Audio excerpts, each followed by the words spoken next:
il y a une critique qui est régulièrement faite contre l'Union européenne, c'est qu'elle porterait atteinte à l'intégrité de la France, en tant qu'État quand même. La France serait plus maître finalement de son économie, tout ça. Est-ce que ça vaut quoi ça comme critique? Ouais, c'est-à-dire qu'elle perdrait sa souveraineté nationale, sa souveraineté monétaire, etc.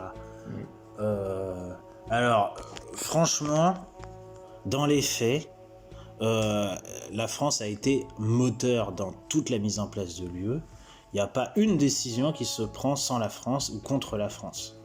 Je veux dire, ça arrive très très peu. Je ne dis pas que ça n'arrive jamais, mais même quand c'est le cas, à chaque fois, il y a toujours des compensations. C'est toujours une négociation permanente en réalité.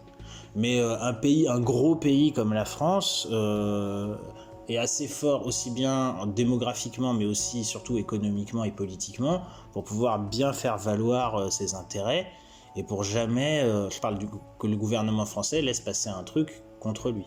Donc ça veut dire que si dans l'Union européenne se décident des trucs qui vont à l'encontre de nos intérêts, c'est en grande partie parce que nos gouvernants franco-français, nos Macron, nos premiers ministres, nos députés, etc., en fait, ils étaient quand même bien d'accord pour que ça passe. Donc après, ils nous disent, ouais, c'est pas nous, c'est l'Europe, mais ils étaient bien d'accord. Après, voilà, dans la question que tu as posée, il y a un autre aspect, c'est-à-dire, on aurait perdu la souveraineté de nos frontières. Oui, sauf que déjà, d'une part, les frontières, c'est pas l'Union européenne, puisque c'est l'espace Schengen, et puis d'autre part, quand à partir déjà de François Hollande, il y a de nouveau eu des contrôles aux frontières, et aujourd'hui, il y a des contrôles aux frontières. Donc déjà, ça, les gens qui disent ça, c'est n'importe quoi. Alors, on aurait perdu la souveraineté monétaire. Alors ça, peut-être quand on parlera plus en détail de l'euro, je pourrais l'expliquer.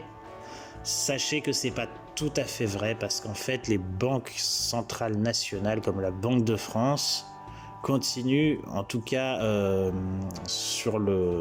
continuent à garder les leviers en main, quoi.